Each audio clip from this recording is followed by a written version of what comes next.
Assalamualaikum warahmatullahi wabarakatuh. Apa kabar teman-teman sekalian? Di kesempatan kali ini, saya beserta teman-teman saya dari kelompok 2 Pendidikan Pancasila kelas A Geografi 2019 Universitas Negeri Medan akan menyampaikan materi kami yang berjudul Peran Pancasila dalam Menangkal Radikalisme.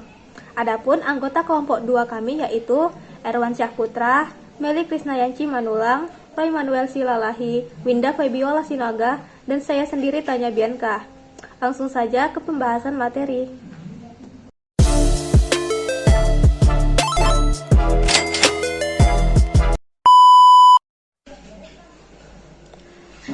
Radikal sendiri dipahami sebagai suatu sikap atau keyakinan yang tidak memberikan ruang toleransi kepada kelompok yang tidak sepaham dengannya.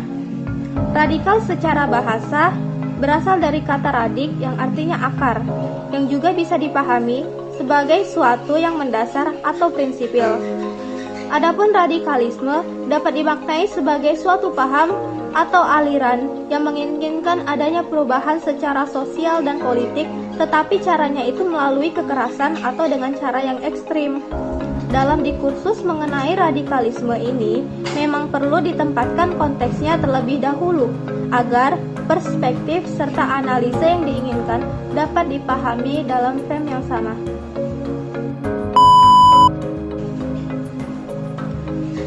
Radikal sendiri dipahami sebagai suatu sikap atau keyakinan yang tidak memberikan ruang toleransi kepada kelompok yang tidak sepaham dengannya.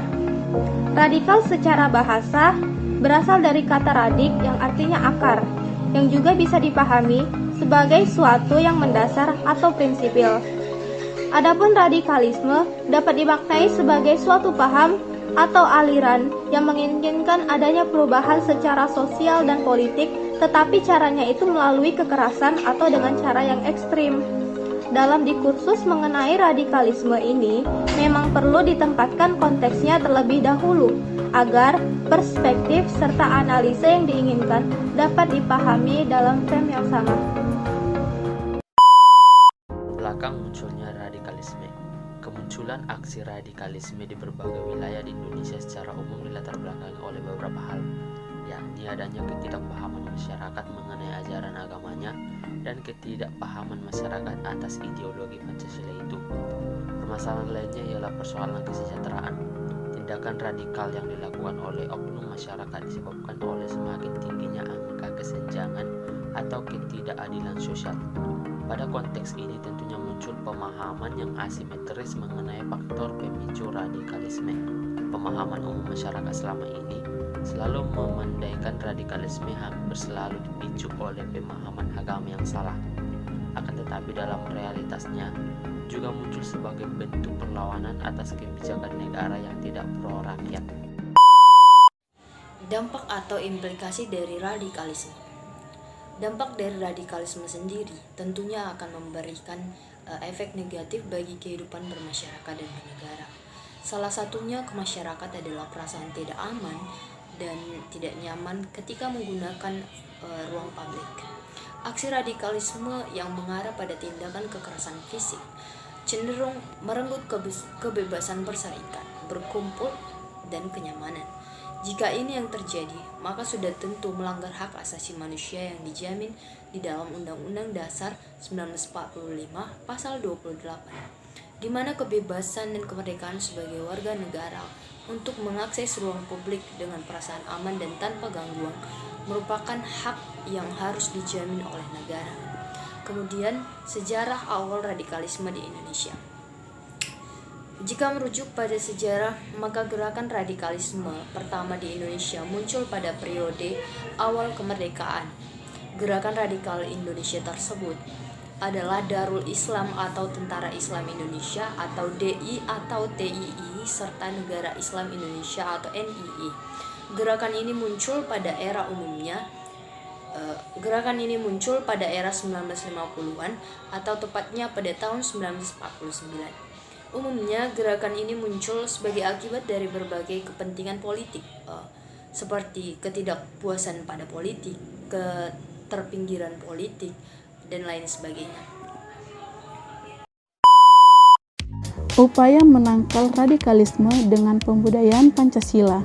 Gerakan radikalisme tidak bisa dibiarkan tumbuh di Indonesia.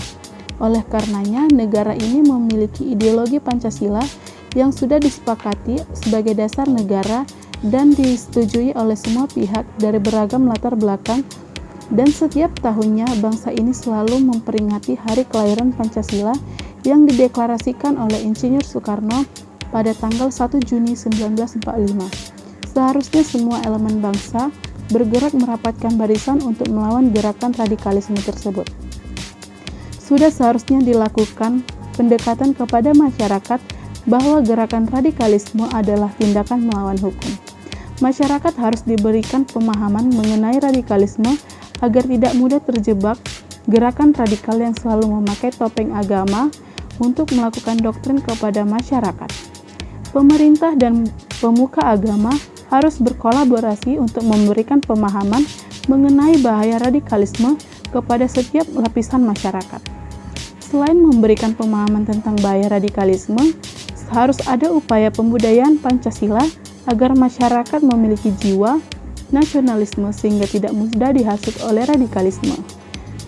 Pembudayaan Pancasila bisa dilakukan dengan menerapkan fungsi-fungsi Pancasila secara merata di kehidupan bernegara.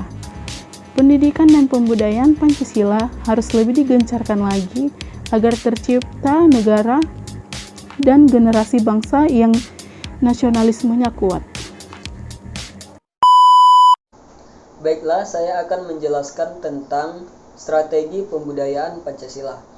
Adapun strategi pembudayaan Pancasila yang pertama yaitu upaya permasyarakatan dan pembudayaan Pancasila sebaiknya diintegrasikan dengan ide dan kebutuhan untuk memasyarakatkan Pancasila dan sosialisasi konsensus akan identitas kebangsaan dan kenegaraan. Adapun yang kedua yaitu perlunya pembentukan lembaga baru dengan merekonstruksisasi dengan menggabungkan berbagai forum atau institusi-institusi yang sudah ada secara terintegrasi dalam wadah baru yang berbentuk dewan, lembaga, komisi, komite, badan yang dapat mengintegrasikan semua fungsi akan digabungkan. Adapun yang ketiga yaitu kegiatan pendidikan dan komunikasi publik. Komunikasi publik melalui media massa, baik media cetak maupun media elektronika, mempunyai peran yang sangat penting dalam pendidikan nilai-nilai kebangsaan berdasarkan Pancasila. Namun sejatinya peran keluarga dan media massa jauh lebih efektif daripada pendidikan yang ditanamkan melalui lembaga pendidikan.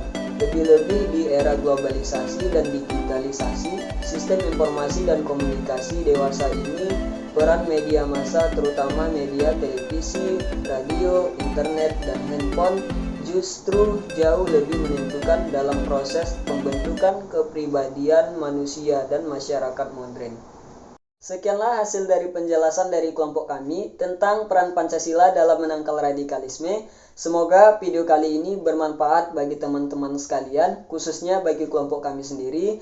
Dan jangan lupa tekan tombol subscribe, like, comment, and share. Dan semoga video kali ini bermanfaat. Dan kami akhiri, wassalamualaikum warahmatullahi wabarakatuh.